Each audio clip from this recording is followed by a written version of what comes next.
Halo semuanya, kembali lagi bersama saya di channel Imanime Celebes. Sebuah channel yang akan membahas tentang semua hal unik yang ada di Sulawesi Selatan dan masih banyak lagi. Di video kali ini, kita akan membahas sebuah kisah kelam dari sudut jalan kota Makassar. Kita akan membahas tentang sejarah korban 40.000 jiwa di Makassar. Sebelum kita memasuki pembahasan, seperti biasa, saya mengajak teman-teman semua buat yang belum subscribe, supaya bisa terlebih dahulu tekan tombol subscribe-nya, supaya channel ini bisa terus berkembang dan memberikan informasi, hiburan, serta wawasan kepada kita semua. Oke? Kalau sudah, langsung saja. Mari kita memasuki pembahasan.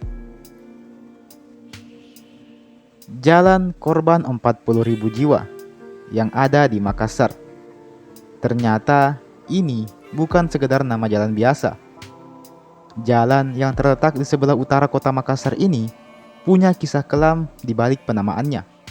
Salah satu yang menjadi ciri khas di jalan ini adalah adanya sebuah taman, yang dimana di taman tersebut terdapat sebuah monumen yang bertuliskan korban 40.000 jiwa Sulawesi Selatan. Kita juga bisa menjumpai relief dan sebuah patung manusia tanpa tangan dan juga kaki. Siapa sangka monumen itu adalah saksi sekaligus kuburan dari warga Sulawesi Selatan, khususnya Makassar, yang menjadi korban dari kekejaman Belanda di masa kolonial silam. Adalah Kapten Raymond Westerling yang menjadi penanggung jawab atas hilangnya 40.000 jiwa di Sulawesi Selatan di tahun 1946 hingga 1947. Dialah orang yang memimpin pasukannya, lalu kemudian membantai para warga di Sulawesi Selatan. Kisah ini juga dapat kita jumpai dalam film The East yang rilis pada tahun 2020 lalu. Dalam film tersebut diceritakan bahwa Westerling juga turut serta membawa tentara yang berasal dari Indonesia, dan mereka bersama-sama membantai warga di Sulawesi Selatan. Politik Belanda kala itu adalah hendak mengadu domba antara orang-orang Indonesia bagian barat dan Indonesia bagian timur. Hal ini dilakukan dengan harapan Indonesia bagian timur bisa menjadi wilayah milik Belanda. Terkait dengan jumlah korbannya, memang belum ada data pasti yang menyatakan bahwa korban yang jatuh sebanyak 40.000 jiwa. Bahkan pihak Belanda sendiri mengklaim bahwa jumlah korban yang jatuh tidak sampai 40.000 jiwa.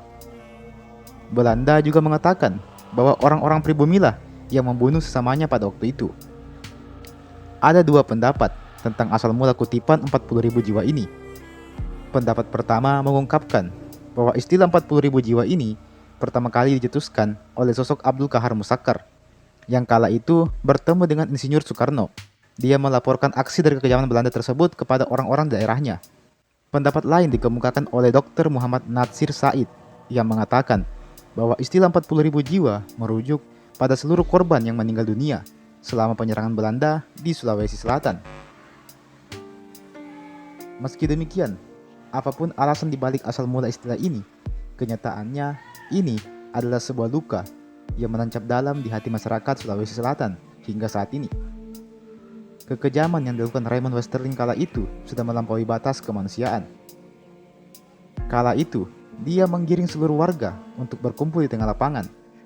Lalu, dengan ganasnya, dia menembaki beberapa tahanan yang ditunjuknya di depan para warga lainnya. Hal ini menimbulkan kegaduhan dan juga efek trauma di masyarakat. Tidak hanya di Indonesia saja, tetapi bahkan di Belanda itu sendiri.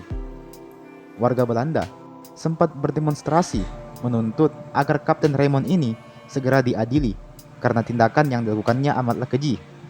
Namun sayang, dia punya uang, dia punya kuasa.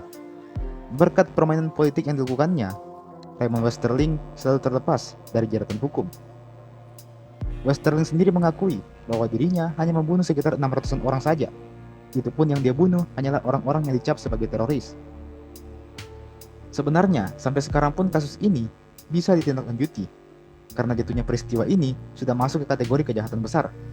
Namun entah mengapa dan bagaimana, kasus ini seolah terlupakan dan tidak ada kejelasan pasti mengenai peristiwa ini sampai sekarang. Satu hal yang pasti, kekejaman Westerling selalu membekas di hati para korban. di hati orang-orang yang sempat mengalami peristiwa itu dan menjadi saksi dari kejadian itu, hingga di hati para keluarga dari korban yang terlibat. Hingga saat ini, tanggal 11 Desember selalu diperingati sebagai Hari Korban 40.000 jiwa di Sulawesi Selatan. Hal ini tentunya dilakukan agar para warga tidak lupa akan peristiwa kelam yang satu ini.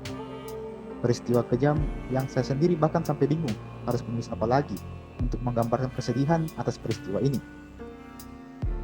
Jika teman-teman punya cerita lebih lanjut tentang peristiwa ini, silahkan teman-teman ceritakan di kolom komentar di bawah.